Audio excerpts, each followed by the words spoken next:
Abatuuze b'oku kyalo Bongole ekisangibwa mu ggombolola y'e Malangala mu disitulikiti y'e Mityana bali mu kutya oluvannyuma lw'abatemu okuteega mutuuze munnaabwe ategeerekese nga Moses Mutayomba nga wa myaka 4 ne bamutta mu bukambwe ne bamusuula ku kkubo. Omulambo gw'ono gulabiddwa abatuuze abakidde okukozesa oluguudo luno nga bano be bakubye enduulu batuuze bannaabwe ne bakuŋŋaana.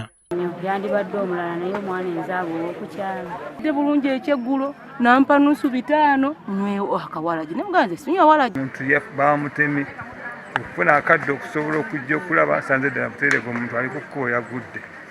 Omulambo gwe gusangiddwako ekisago ku bulago, emikono nagyo nga gitemeddwako n'ebisago ebirala ku mutwe era nga guli mu kitaba ky'omusaayi. Abatemu olwamaze okumutta ate ne balumba amaka amalala nga Ronald Kityo ne batta embuzi ze 5. Bano n'ogenda otta ebisolo byonna n'omaliriza n'otta n'abantu ebintu ebijja otumalirawo obulamu bwaffe. Poliisi y'ekikonge yayitiddwa n'oluvannyuma ne yeegattibwako ey'Emityana. Bano bazze n'embwa ne batandika okukola okunoonyereza era okukakana nga baliko be bakutte.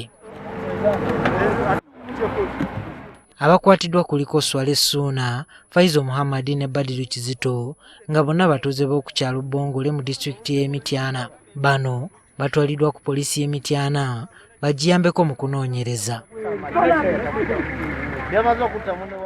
Abatuuze bagamba nti ebikolwa by'abavubuka okozesa ebiragalalagala ku kitundu kyabwe buli lukya byeyongera nga kino kye kiviiriddeko n'obumenyi bw'amateeka okweyongera.